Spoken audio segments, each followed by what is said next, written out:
There are people that you all will meet who can take fairly simple ideas and make them sound very erudite and very complicated. But there are those few truly exceptional people that you meet that can take very complex ideas and make them sound fairly simple. And that is what our speaker, Dr. Amy Herr, is able to do.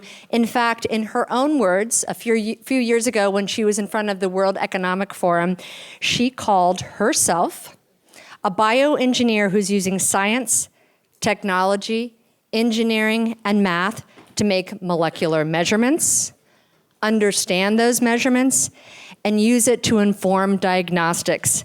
Diagnostics on all sorts of different types of things, including diseases, maybe, even though I actually didn't see this, so far as finding a cure for cancer. I mean, we've had people with some pretty big aspirational goals, but that seems to be a pretty big one for us. There are so many things that I can point to. I was talking to Dr. Herr earlier and saying that I've rarely seen somebody so accomplished, but for the past decade, Dr. Herr has been here at Cal. She's currently the John and Lynn Dewar Lloyd Distinguished Professor in Bioengineering. She doesn't only teach, she also does research, she mentors, she writes, she presents findings, and runs the Herr Lab, which I have enjoyed incredibly talking about the Herr Lab, which is not just for women, by the way. She's received accolades and recognition for her teaching.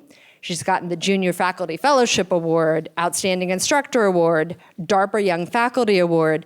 She's been recognized by the NSF with a Career Award, which you'd think she'd be 80, and she's not, by the American, this is my favorite, Electrophoresiris, I can't even say it, Society. Has anybody have any idea what that society is? Good, yes? Yes. Yeah, go ahead, what is that? Electrophoresis Society, I'll tell you today. Fantastic. That was Dr. Herr. And a mid-career award from them and a Sloan Fellowship. She's even recently been chosen to be in the inaugural class, and I thought this was particularly exciting if you're following the news and what Zuckerberg and Priscilla Chan are doing, in the Chan-Zuckerberg BioHub investigators. And her students in the Herr Lab are being recognized for their innovations. One of the products, Milo, was recognized by the scientists as the top innovation of 2016. Prior to Cal, Dr. Herr was a biosystems research staff member at Sandia National Labs. She received her BS from Caltech and her MS and PhD from Stanford in mechanical engineering. It is my pleasure to welcome Dr. Amy E. Herr. Thank you. Thank you. Thank you so much for the introduction and the invitation to join you today. It's just an honor to be here. I'm really thrilled to be giving this presentation. Yeah, I'll just leave it at that. So what I want you to do before we get started is to just take a minute and look around you at who's sitting nearby. Don't be shy. I know it takes just a minute to kind of get comfortable looking at your neighbor. Just really look at each other for a minute. So what I want to bring to the fore of your minds is the fact that when we look at each other, when we look at the outside of each other, we all look pretty different, right? Our phenotype, if you will, is quite different among the people in this room, for example. But when you start looking inside at the molecular level, at the genome, at the DNA that comprises the life processes that govern our bodies, our functions, our response to the environment, we are, as you probably know, actually all quite similar. In fact, we are almost nearly identical. We also have another thing in common, and that is that we all get sick. We get sick in different ways. Maybe it's a fever or a headache, maybe it's a runny nose, or maybe it's a stuffed nose, but we all get sick. And before we start showing those symptoms, changes are actually already starting to happen inside of our bodies. And that really leads to sort of this realization that minor illnesses can have small, fleeting, temporary changes to the molecular signature inside of our bodies that is that sickness. But when we have a sickness that is a little bit more maybe serious, maybe something like Alzheimer's disease or cancer, some of those changes inside of our bodies, those molecular changes inside of our bodies, can actually be permanent. So what we're interested in doing is taking a look at those changes that are very specific to each individual and each disease and the state of disease, because we know disease is a dynamic, progressive process in many cases. We want to take a look at that individual signature, that personalized or precision medicine profile, and be able to back out what the variation among the different cells within our bodies looks like, and also be able to back out what the variation between the molecules inside those cells looks as well. So this is really what the theme of my research group is essentially to develop molecular, cellular signatures of disease so that we can support efforts to make medicine and the treatment of illness more precise. And this is an area that's called precision medicine. Sometimes the changes that happen inside the molecules and cells that comprise our bodies actually happens before symptoms appear. There's a big area of research that is essentially looking to identify the biological molecules that would help us have some sort of gauge as to whether or not a disease is going to develop in the first place and how that disease is potentially going to progress. And so there's a couple of different molecules that we're oftentimes quite interested in. We look at things like DNA, and we look at things like proteins. These types of molecules that can be used as indicators of disease, we oftentimes call those biomarkers. And in my research group, we look at identifying the biomarkers, understanding how those biomarkers correlate to disease or disease progression, and then also developing diagnostic assays that can measure those markers to, again, support this effort towards precision medicine.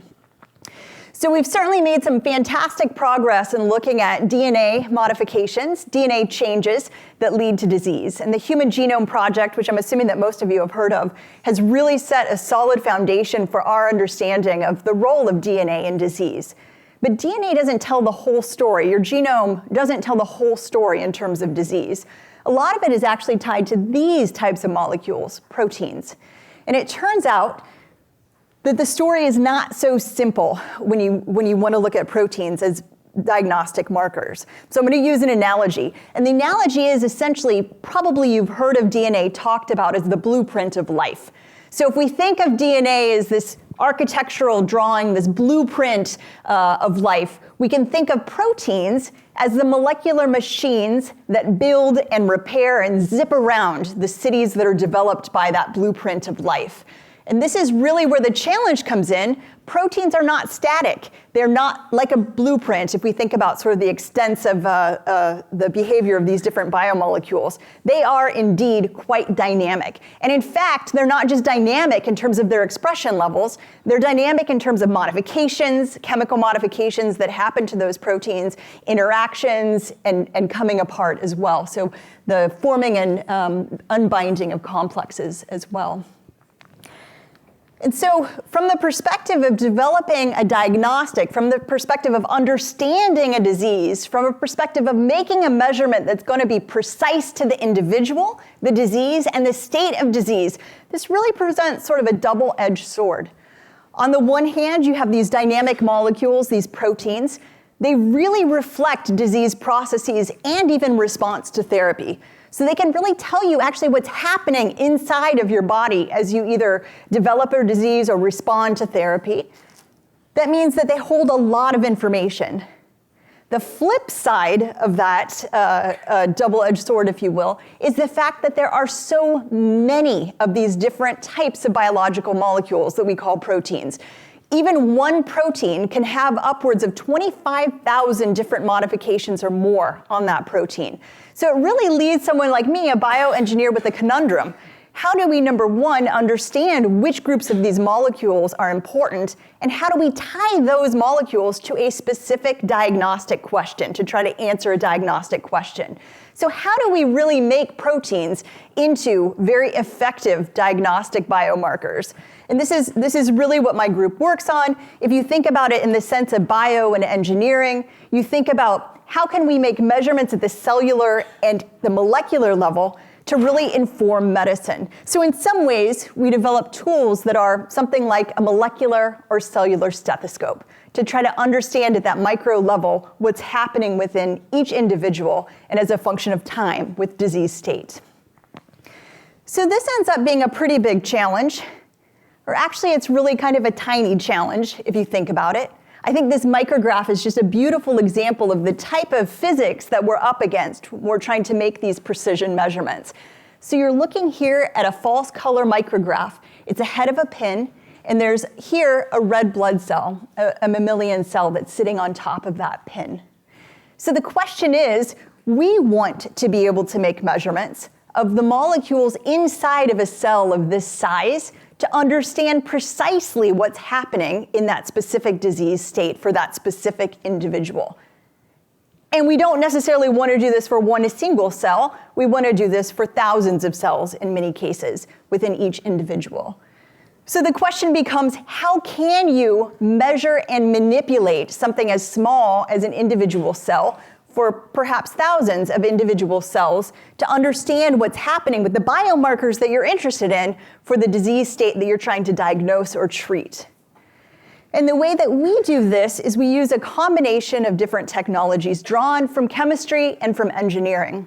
So what you're looking at here is a confocal micrograph of just a very tiny cup, essentially. So you can see it, the little divot here. This is a hydrogel structure. We've just added a dye so that you can see that hydrogel. It's a polymer, almost like Jell-O. You've got a little tiny cup here, and in that cup we have 2 mammalian cells that have been isolated and nestled in that cup. So we're able to capture those isolated cells for further measurement and manipulation. I'm going to talk in a minute about the measurements that we're making, but the question is, how do you make cups that are this small? So the diameter of this little divot here is about 1/3 the diameter of a human hair. So if you take a look at your hair, the cross section is probably around 100 microns in diameter. This guy right here is just about 30 microns in diameter. And we use that to be able to isolate and handle each of those individual cells, or in this case, pairs of cells. Again, I'll talk about the measurement in a second, but how we make this tiny little cup is something, a process that we use that you've actually brought with you today. So if you have a phone or a computer in front of you, inside of that device are integrated circuits that route electrons, and that allows you to use that electronic device for the functions that you want to use it for. We take those fabrication processes that are used in your cell phones and your laptops, manipulate them a little bit, and apply them to development of structures and functional features that allow us to not necessarily route electrons, but to route biological molecules in cells. And this is an area that's known as nanofluidics or microfluidics. This is an image of the type of facility that we use, a clean room facility, actually from this campus. So Berkeley has one of the best clean room facilities in the world, and that's where we do our processing. As I mentioned, we don't want to just hold a single cell and make a measurement of those individual cells, or in this case, pairs of cells. What we want to do is make these measurements on literally thousands of cells. Now, I'm an engineer by training, and one of the things that I'm most excited about doing are developing devices that can make highly sophisticated and precise measurements, but in a way that is translatable out into the hands of other users. And so what we do is we try to design our devices to be as simple as possible. I think when we aspire to do the design of these devices, we often think of it as elegant as possible. So getting the most function with the least amount of complexity in the device that we're designing. And it's actually a fun challenge for engineers to think about how can we get that function but keep the devices as streamlined and as elegant as possible. And so this is one solution that we came up with that we're pretty excited about, the measurements it can make and just the low level of complexity the form factor houses. So essentially our microfluidic device is just a simple layered device. You're essentially looking here at a kind of a side view of a microscope slide. So just a very simple piece of glass that it has layered on top of it about a 30 micron thick layer of this hydrogel, that polymer that I was talking about a moment ago. And stippled into the hydrogel are literally thousands of these tiny little cups that I mentioned earlier. So what we do is essentially settle our cells into those individual cups, allows us to isolate them for further measurement and manipulation. Measurement science is one of my favorite things to talk about for sure, but my number 2 favorite thing to talk about is chocolate. And there's actually quite a synergy here in terms of my interest in measurement science and my interest in chocolate. And I think this particular image kind of sums it up. The measurement that we're trying to make is actually a little bit more sophisticated than what I've described so far. So much like the chocolates that are shown here, the cells that we're interested in measuring all look the same from the outside. So when you look at these pieces of chocolate, you see each of those pieces nicely coated in a thick layer of dark chocolate. You can't really tell what's inside of those individual pieces of candy.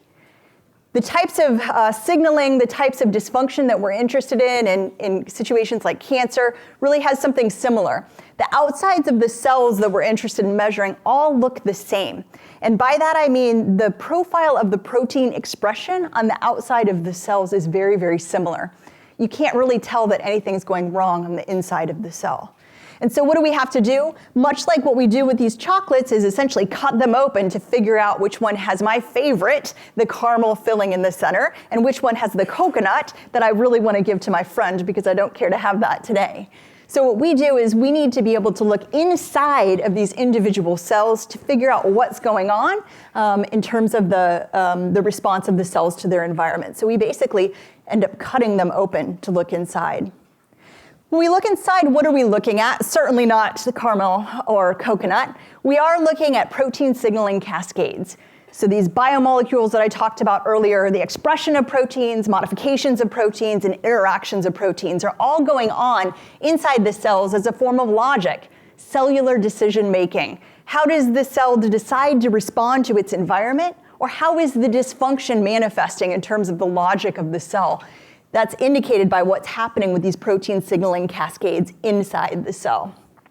In many ways, there's another analogy here to electrical engineering, where inside our integrated circuits, we have gates and decision-making that's taking place using routing of electrons. So there is some parallel here, except we're looking at protein expression, modifications, and complex forming and breaking apart as part of what's happening with the signaling cascades inside and the decision-making that the cells are making. The challenge for us really comes down to physics at this point. So we know that we need to be able to look inside the cells at the biomarkers of disease. Those biomarkers are tied to dysfunction in logic and the cellular decision making. We have to be able to make those measurements on thousands of these different types of biomolecules. For us, that means we have to break the cells open. So we have to lyse the cells, essentially, to get inside to look at that decision-making process and how it differs from cell to cell. And so for us, that means we need to crack open the cell. We need to lyse the cell to get the constituents out, the proteins out to make the measurement. And the challenge with the physics really comes down to this, something similar to what you deal with when you put maybe a drop of dye or ink inside a glass of water, or actually the better analogy is a drop of dye or ink inside of a swimming pool. What happens? Very quickly after you introduce that drop of dye, diffusion or random thermal motion acts very fast to dilute out the various molecule that you want to look at. It dilutes out the dye, so you can no longer see it at all. Oftentimes we think of processes like diffusion as slow. So if you add sugar to your coffee, you stir to change the Reynolds number so you're able to get more and more effective dilution of the sugar and dissolution of the sugar inside of your coffee. Here, in the cells, as we crack them open, we're actually working at very, very tiny length scales. I think I mentioned before that this little tiny cup that holds the cell is about 30 microns in diameter, 1/3 of a human hair diameter. That means diffusion and dilution happens very, very quickly in a matter of seconds. So for us, that means we need to crack open or lyse the cell and as fast as possible make the measurement on the proteins that are present inside the cell so that those proteins don't dilute out and we fall below our lower limits of detection and we're no longer able to detect the biomarkers of interest. And so for us, it really comes down to systems integration, the way that we're able to do that. In our case, we have the cell, we lyse the cell, and then we very, very quickly force the molecules that we're interested in, these proteins, through the walls of the cup that's holding the cell and into the hydrogel structure itself. As those different proteins migrate under the action of electrophoresis, so they have a charge and we apply an electric field so those proteins migrate, as those species move through this molecular sieving matrix, they end up resolving from each other based upon differences in things like their molecular mass or their charge to mass ratio. And so what we see is we're able to take the different biomarkers that we're interested in and actually separate them in space. So this is that hydrogel structure I was talking about earlier, and here there are 2 targets that we're interested in that are now resolved in space. So we can very clearly distinguish which markers are present, what is the difference between those markers, at what levels are they present for individual cells. And we do this again using these integrated, very simple structures that I described a couple moments ago. So the process is actually a little bit more complex than this. It involves several different stages of analysis. The lysing of the cells from that small microwell geometry, the electrophoresis, so again, this action and migration through the molecular sieving matrix under an applied electric field. We've had to invent some new materials that allow us to make these hydrogel smart materials photoactive. So when we shine a UV light on that matrix, there's actually a reaction that happens that covalently attaches the proteins to the gel, the hydrogel. And that's essentially so that those proteins don't just dilute away by diffusion very, very quickly. They're actually locked into the structure using light. And then afterwards, we're able to come in and do things like probe for our specific targets using antibodies. And that gives us very specific information about what proteins are present and which ones are absent, which is also quite important. So the processing itself, the assays that we're developing can actually be fairly complex, multi-stage assays. But at each point, we're fighting against the physics of these microscale systems to make the assay give a readout that's necessary to understand the dysfunction, what's happening to the biomarkers inside of the individual cells. And so we do this for large arrays of cells. As I mentioned, it's very important that we take a look at literally thousands of cells to understand that variation that's happening inside even, for example, one solid tumor. And this is what the data looks like. If you take a look at the upper left here, these are the tiny microwells that have the cells inside of them. This is after lysis and that multi-stage assay that I described to you a moment ago. We've locked the different proteins into the polymer so that they're going to be there permanently now. And we've come in and looked for our targets of interest. In this case, just 2 targets of interest. You can see here for about 500 individual cells what the assay readout looks like. The signal that we use is fluorescence, so we can use a lot of technologies that are common in life sciences laboratories. Again, as an engineer, informing design by what's around us in terms of the technologies of the end user, in this case life sciences, is an important part of our design process. We want to make tools that the biologists and the clinicians will use because they have the instrumentation, the supporting instrumentation that's necessary. So a couple years ago in 2013 or so, an alumna of my research group, she also has an MBA, but she earned her PhD with me. She was pretty interested in figuring out, we say we design these tools for end users.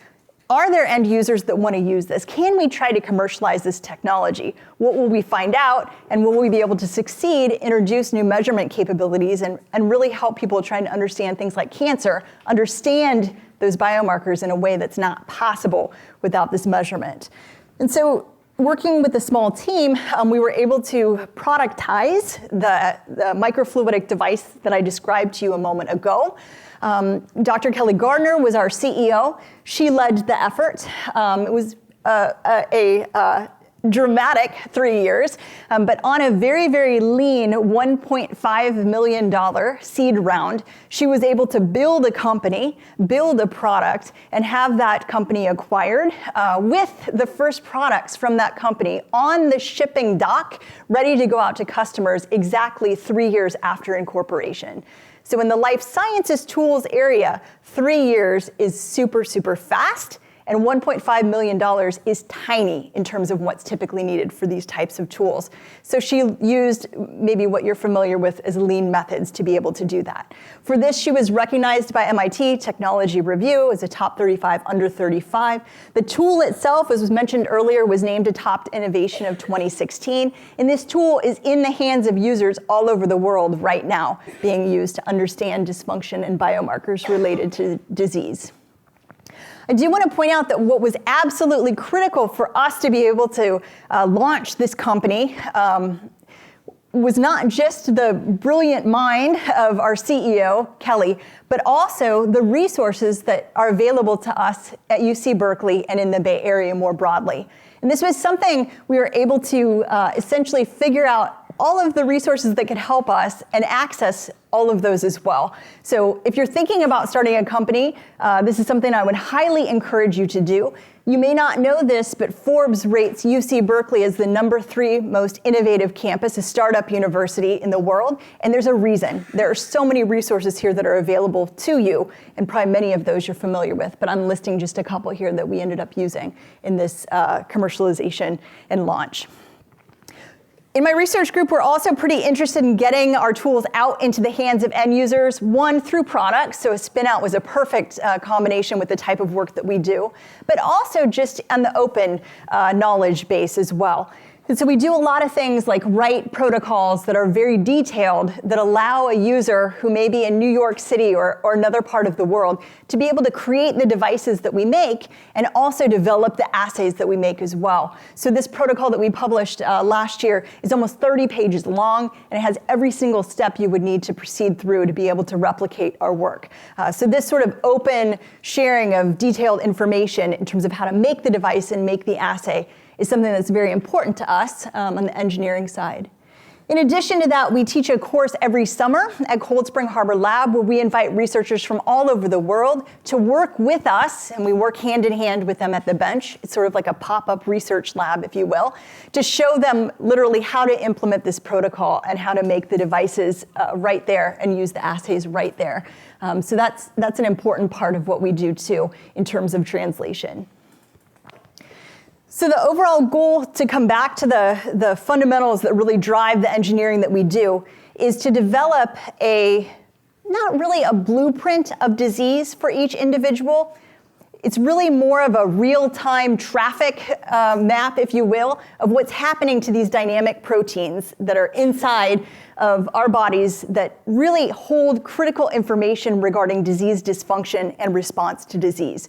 And so I use the term real-time traffic map because I'm hearkening back to the analogy that I made earlier. Proteins are dynamic. They zip around, they modify, they complex, and they fall apart. And so it's important to recognize that there are literally millions of different states of these proteins in our body at any given time. Trying to figure out how to tie those together to answer a specific diagnostic question is a fairly monumental challenge.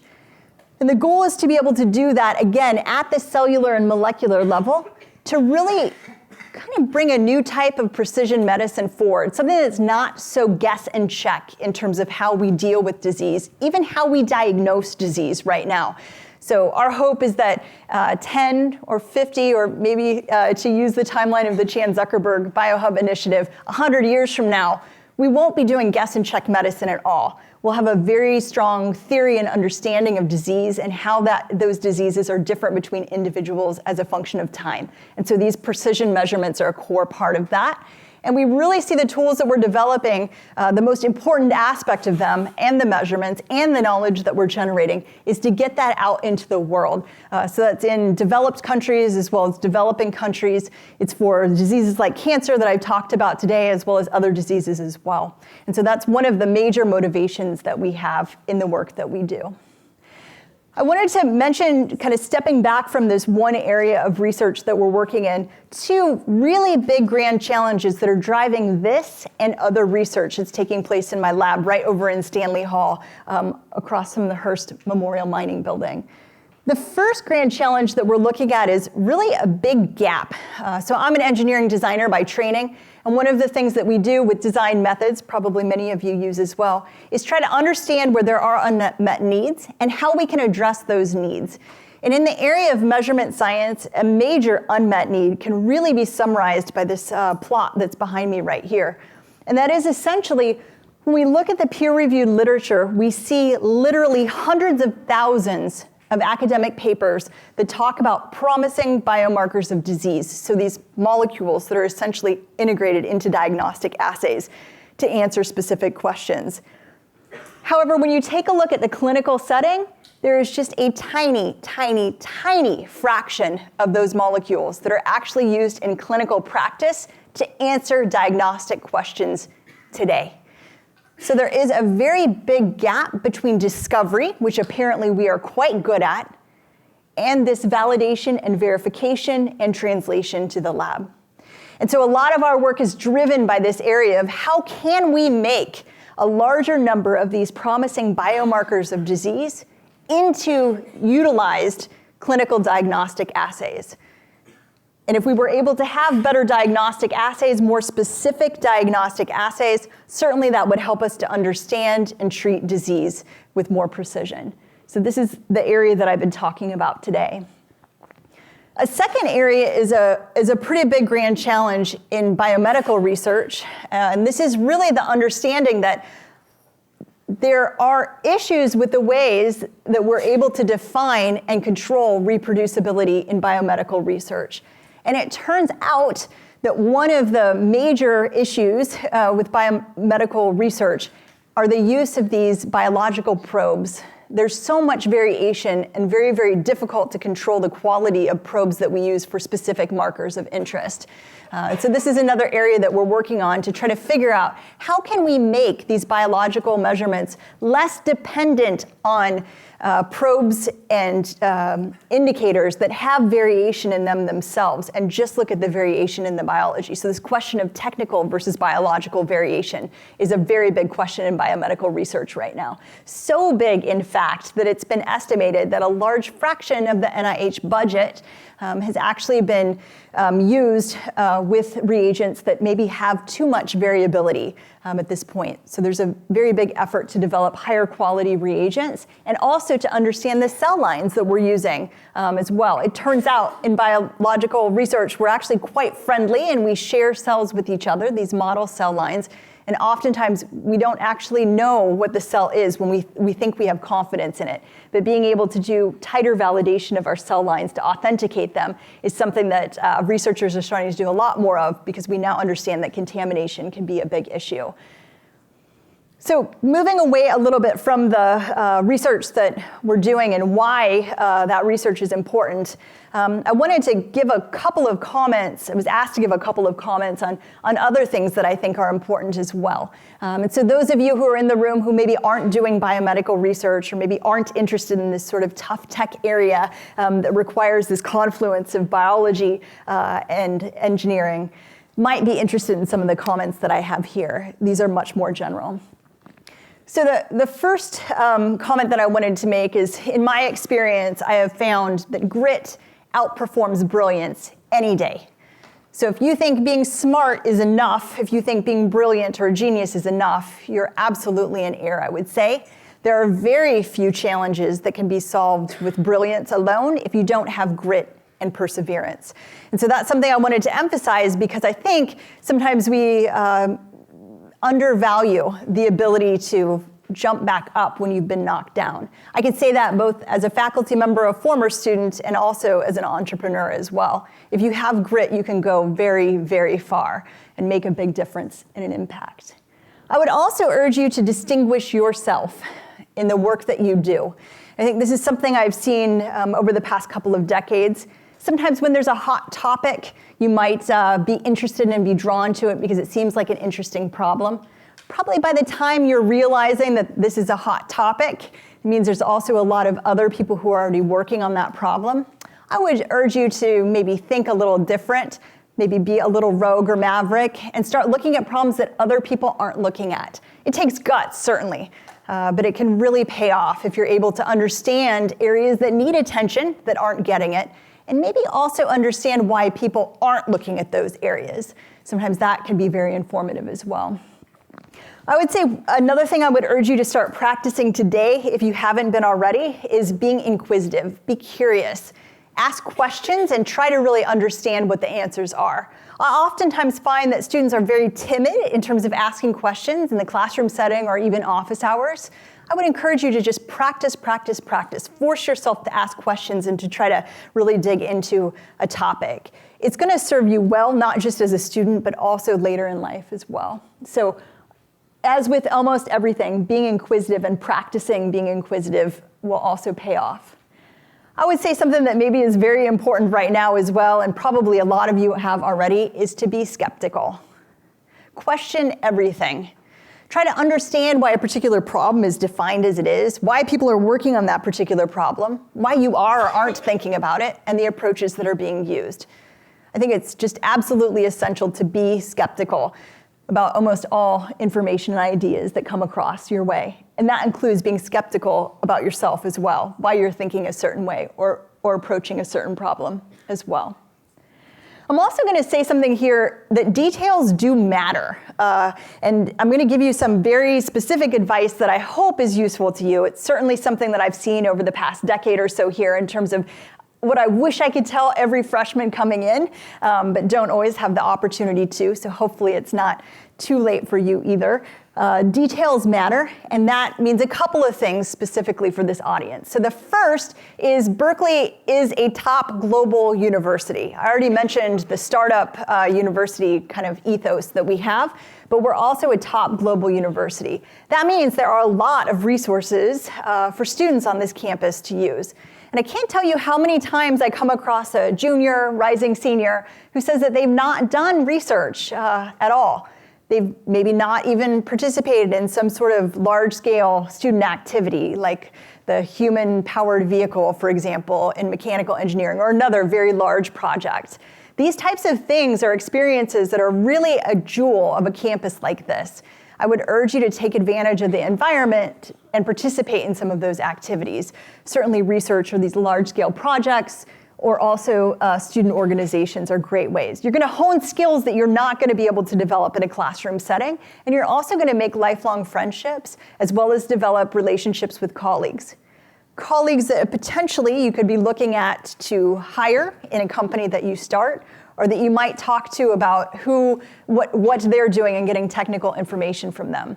I'll tell you today, even 20 years later, I oftentimes talk to my colleagues from at Stanford and Caltech to ask them for advice and also to access some of the intellectual resources they have. So I would definitely take advantage of what you can while you're on this campus. And really, quite strikingly to me, one of the most underused resources on the campus are faculty office hours. I would encourage you to use those office hours not just for courses and questions about problem sets or prep for exams, but also to identify faculty that you want to get to know because of the questions they're working on or the experiences they've had. Figure out when their office hours are and just go to them. We're sitting there. We're waiting for you to come in. So it's not awkward at all. I would encourage you to do that to make some new connections. In addition to that, the last thing I'll say on details matter is it is important to think about recommendations and who is going to be your champion and who is going to essentially vouch for you as you start looking at the next stage of your career after you finish at Cal. I think a couple things here would be you want someone who can give strong and specific detail about their experiences with you, either as a trainee or as someone who's on a team that they're running. The only way you can do that is by having a sustained interaction with those individuals. And this is why, in the first point, I'm recommending some sort of club-based project or even research in a research group.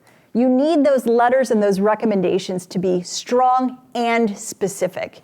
If you're doing research now, that's fantastic. Make sure that you get face time with the PI, not just the graduate student or the postdoc that you're working on. And that would be maybe asking every once in a while to join in a group discussion with the PI as well if you're not doing so already. I just can't tell you how important that is as you're looking at the next stage of your career, whether it be in industry or further training. I just put a little sample here of the types of requests that you can see as a faculty member to just kind of emphasize the importance of your consideration of planning in the details that go into forming a relationship with the supervisor or PI. So this is not too far from what I've seen. So I took your class 2 years ago. Never came to your office hours, but I'm wondering if you can write me a letter because I'm really interested in this next stage in my career. I'm sorry for the last minute notice, but I basically need it tomorrow, right? So first of all, the overall feeling that you would get if you received this would not be good, and then probably most likely you would have to decline, right? And so oftentimes you're looking for between 3 and 5 people to basically recommend you for whatever position you're looking at next. So this is not a good way to go. This, however, is an example of something that I put together based on interactions that I've had with undergraduates and also graduates in my group. But this is my research group. We have subgroup meetings. This individual is involved in those. We're going to sit down. This person has worked with me for almost 2 years. I can say really specific, strong things about them, right? So problem solver, critical thinker, an eye for careful experimental design. How do I know this? I know this because I've spent time talking with this person and looking at their work and providing feedback, right? There's been a lot of one-on-one or small group interactions as well. I would then go on to probably have a paragraph on each of these things, talking about the important contributions that this person has made. There's some tangibles as well. She's listed as a co-author on a conference paper, as 2 research posters, and also asked great questions in our weekly group meeting. And actually, you know what? I see her at the weekly departmental seminar.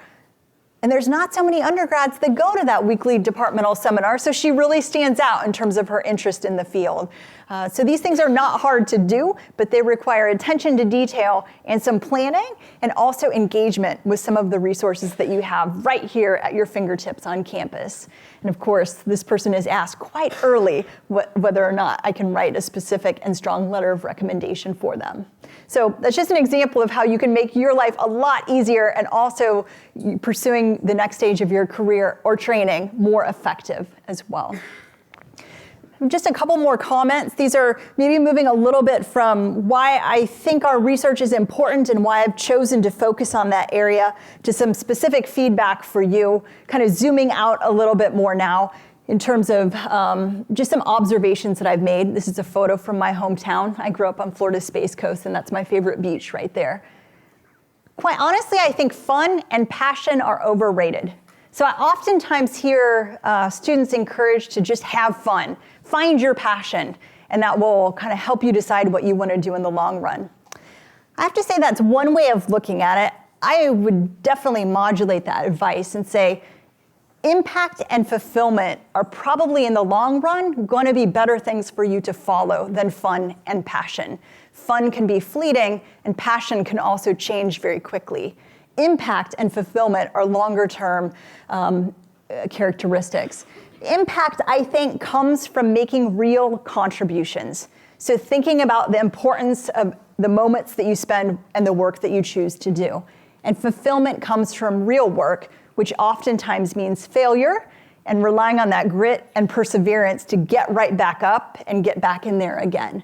So when someone tells you to just have fun and follow your passion, I would be very happy if you took just a moment and thought about what is the impact of what I'm going to do, and will it lead to some sense of fulfillment in the long run?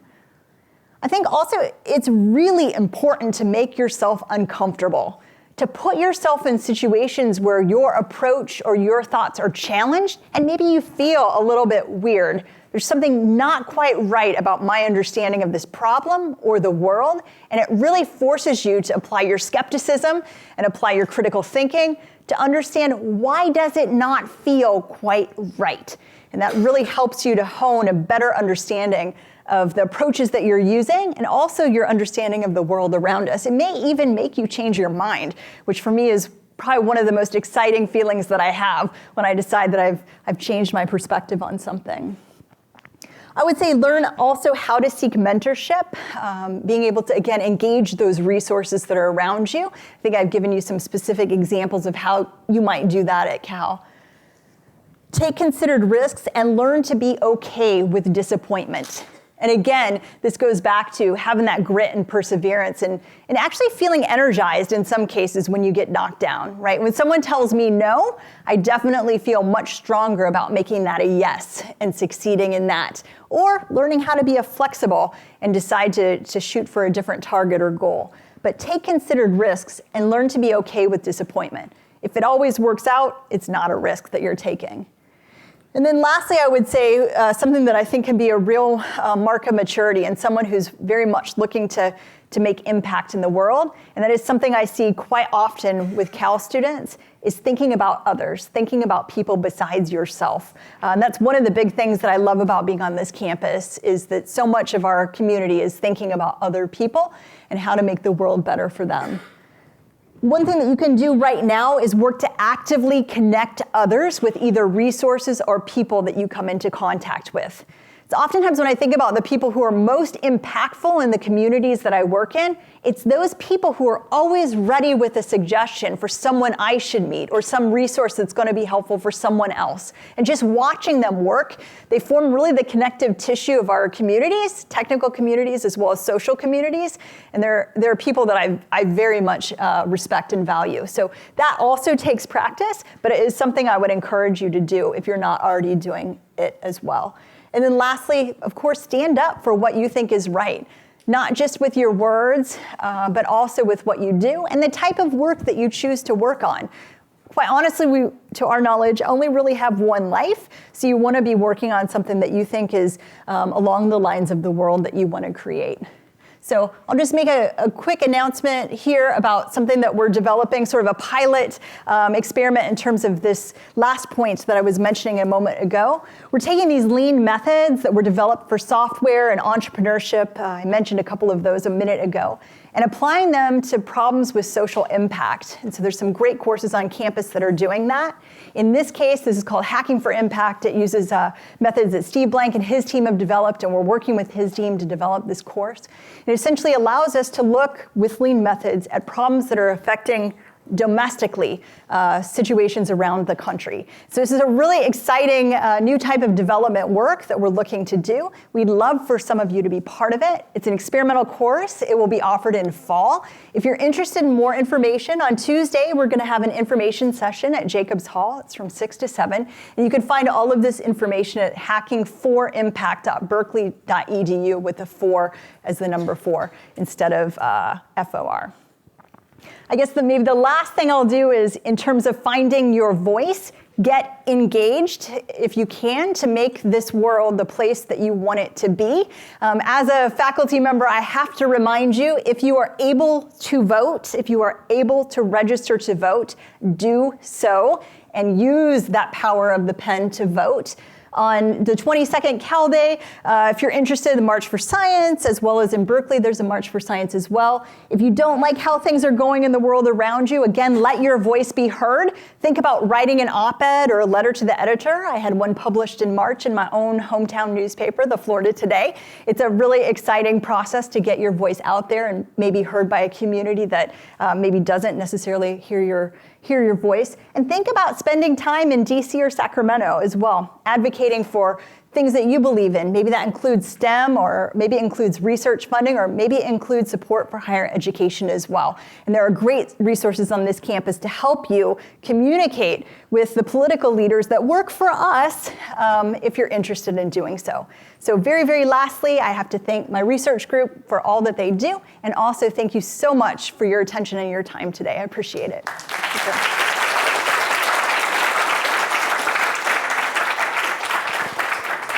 So I know we'll have questions, especially since Dr. Herr was talking about the importance of practicing questions. Yeah. But I do notice that one thing that you've not talked about as much is about yourself. So I am kind of curious how you, not going back too far, but how you went from engineering and looking at biosciences. If you could talk a little bit about that path and when that started, when you knew you could use one with the other to connect the two. Yeah, it's a great question. So when I was in high school, I did a lot of, I grew up on the Space Coast. I think I mentioned that earlier. So just south of Kennedy Space Center on Florida's central Atlantic coast. So I watched maybe 50 space shuttle launches and launches of various unmanned vehicles as well. You know, from my front yard, you couldn't help it because the windows would start shaking. So you had to go outside and see what was going up. And in elementary school and middle school and high school, they would bring us all out onto the playground or to the soccer field so that we could watch the launches too. And I think for me that was really huge in terms of an inspiration for what engineering could do, what humans could do, and the frontiers that we could push. I have to tell you also, I saw the Challenger explosion firsthand. I was a 5th grader, and we were standing outside when that happened. And I think for me, that also really highlighted the risks that humans are willing to take to push the bounds of our understanding. And so from that perspective, I think events like that really inspired me to really try to push the envelope, even though sometimes it includes risk and the potential for failure, and actually maybe more often than not failure. That coupled with an exceptionally competitive personality really led me to start looking at STEM, technology and engineering and math and science as a way to go. When I was admitted to Caltech, I was very excited to be there. I was exceptionally excited about the fact that I did not have to take much in the way of biology. So I was very interested in the physical sciences, and I actually went there because it's one of the birthplaces of aeronautical engineering, which is what I plan to do. What happened that I used office hours, I was talking to one of my faculty advisors, and I went in to talk to him a little bit about aeronautical engineering and how I'd been working with wind tunnels and these different facilities for some time and how that's what I wanted to do with my career. And he said, Amy, I would urge you to consider maybe a broader field, mechanical engineering, because the types of problems that you might want to work on 20 years from now could be very different from what aeronautical engineering is. Or if you want to do aeronautical engineering, you can still do that through mechanical. So I thought about it, and I thought, I came here to do aeronautical engineering, but he has a really good point. I'm not sure what I'm going to want to do in 20 years. And so that led me to mechanical engineering as my major as an undergraduate. In mechanical engineering, I studied transport. So fluid transport, materials transport, thermal transport. And that's something that I've really enjoyed because of that tie between engineering, math, and also practical applications. I'm a very practical person as well. Being competitive, I'm always looking for the hardest problem to work on. And in measurement science, that problem is biology. And so that led me kind of full circle back by the time I got to Stanford to realize that the measurements that need to be made that I can have an impact on in my career, which I hope is long, are in the biological sciences. And so kind of that ability to be flexible and to listen, but also be skeptical at the same time, I think has led me to this area, which is a really rich and important area right now. Thank you. Questions? So you talked a lot about the unmet need and Yeah. like future things you could work on in measurement science. So you talked about single sequence Western blotting, and obviously there's like single cell genome sequencing as well. So what would you say is like the next big thing for measurement science in the biological? Yeah, it's a great question. From my perspective, it is really getting a handle on this difference between biological variation, which is what we want to measure, that's what we want to capture, and the variation that's inherent in our measurement tools. So we have to be able to reduce that measurement variation from our tools below the biological variation so we can actually measure this variation.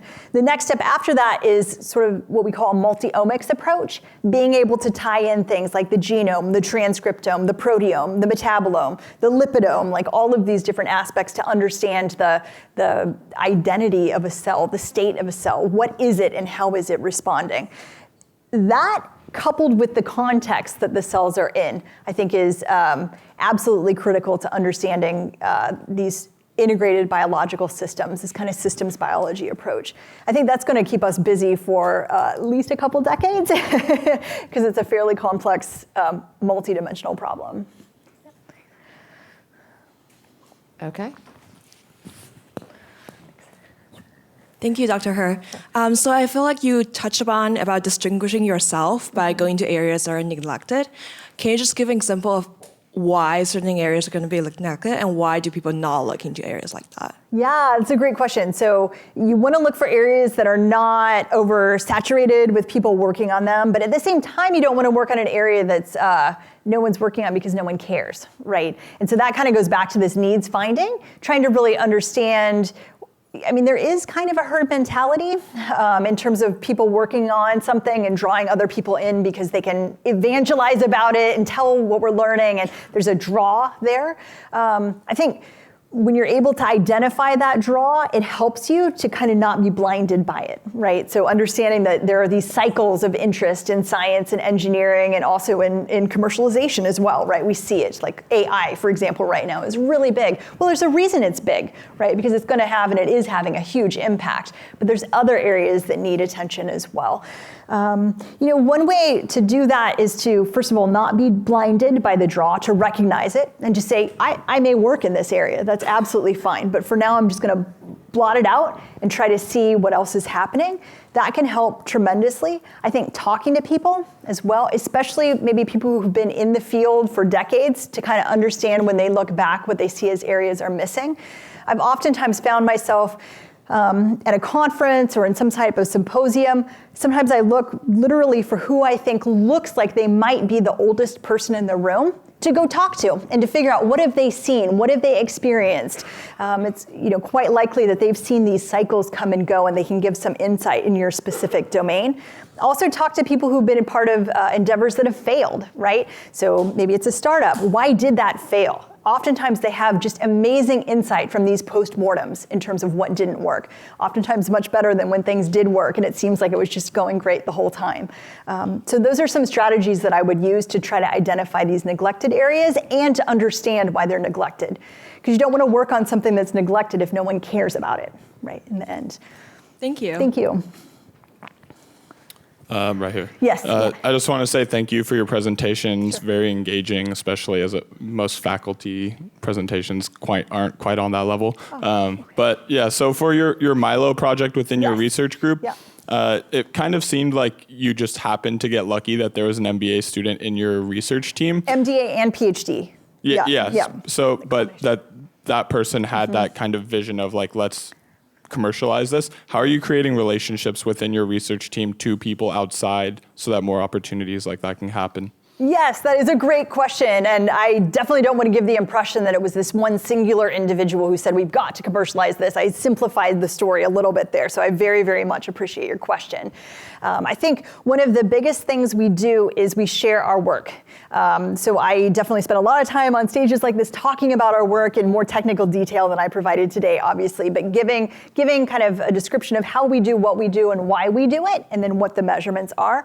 And I started noticing that when I give the talks to engineers, it's great. I get good questions and ideas about how to improve performance or knowledge and understanding. But then I started to challenge myself and get a little uncomfortable by giving talks to biologists and to clinicians, which are two areas that are on the edge of what we do, at least when we started this work. And it really was two things. One, figuring out how to give a presentation that they would internalize and could mesh with what they're doing. That helped me. And two, it also helped us to hear the questions that they were asking and the parts that they were very interested in. So definitely just trying to get the work out there to different perspectives and different audiences. It can be really uncomfortable and a little bit awkward in terms of trying to speak different languages, but in a field like bioengineering, that's something that's really important to do. So talking and sharing, but also trying to listen and interpret and observe as well were really, really helpful. Does that answer your question? Kind of, but Okay, it was also going. along the lines of, was there any of the, I mean, you gave an example of like the 8 different organizations on Berkeley you worked with. Was any one of them more specifically helping you to get your research into commercialization and really like the transition? Because just spreading the word is just, right. You need someone still to take the initiative. Yes, that's right. So the spreading the word part goes back to this need finding. Just there may be an audience here, there may be a market, right, in terms of the application, but you're asking, okay, once you kind of validate that, where do you go from there? So for us, I think it was quite actually a group of the organizations that were helpful. So for us, QB3, which is the Quantitative Biosciences Institute between UCSF Berkeley and UC Santa Cruz, they're really, really focused on assisting entrepreneurs in the life sciences space. So they could really help us find the right attorneys who are knowledgeable about the life sciences space. They could really help us find and make introductions to the angel funders who are interested in the life sciences space. And they were helpful in finding venture capitalists that are also interested in the life sciences tool space. There's a little bit, each of these different domains has kind of specific expectations from the venture capital community and the angel community in terms of eventual market size and timelines for product development. And that's very different, as you probably know from some of the other stuff you've heard about in this seminar series. So getting the right resources that understood our domain was absolutely critical, and the QB3 was very helpful for that. I think these lean methods, the lean launchpad method for us was exceptionally helpful because it allowed us to form hypotheses about what the market would be, what the product would be, and test them without even creating any hardware, right? And so for those of you who work in hardware, you know that that is a time-consuming, resource-consuming process, making that hardware. So we were able to do things like mock up data, mock up a protocol, show it to people, kind of play through it, and then get their feedback, and very, very quickly iterate on our understanding of the market. So I think just off the top of my head, those two were really, really critical in our space. Is that good? Yeah. Okay, great question, great question.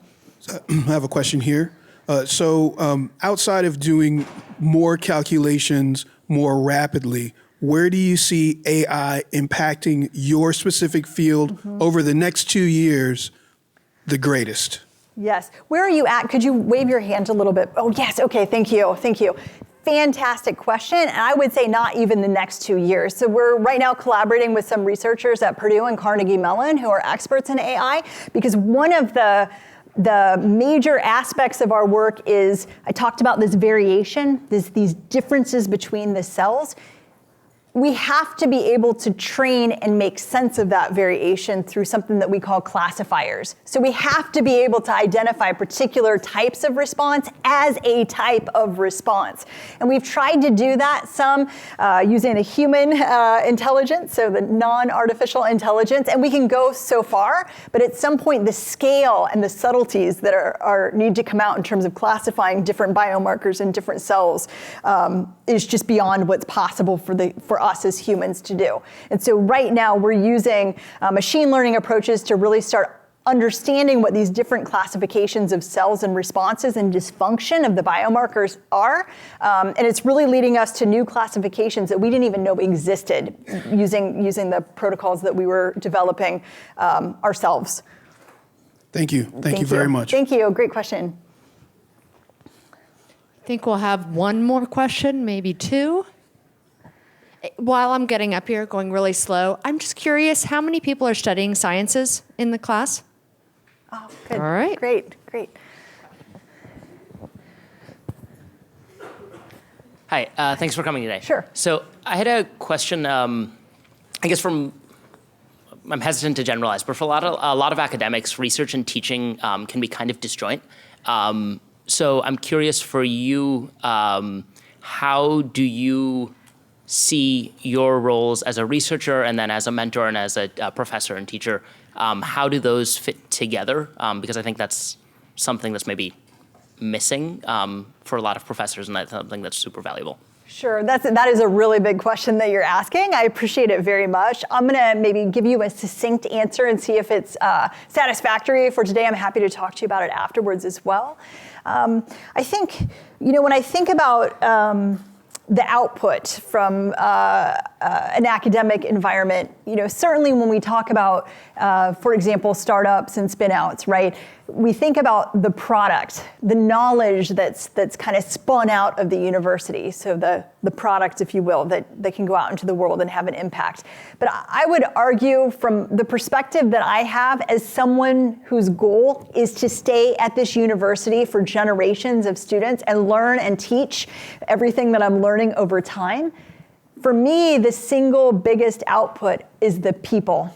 right? So there's the product idea and these ideas, which hopefully most of us will have more than one good idea that will eventually make an impact on the world, right? But the people that come through also are an output of the university as well. And so from my perspective, it's more important to think about how to work with those individuals to, one, understand fundamentals. So in my case, fundamental physical sciences, transport and materials properties, so that when they leave here, they are quite capable of solving any problem that comes at them, right, in that space. I also think it's really important when you think about the people that are coming out of the university, people who are looking to make an impact through their work, a positive impact through their work. And that may mean through higher education, further education. It may mean through the nonprofit sector, and that's why we've developed this Hacking for Impact course to help people think about ways they could contribute through devoting some of their career to nonprofit work. But it also may mean things like entrepreneurship or being an industry thought leader at a very large company as well. And so just thinking about, one, the fundamentals that are going to kind of underpin all of these technical decisions, but also the fundamentals in terms of how will people see themselves as potentially contributing to the world around us. And I think those two things naturally come together at a place as special as this.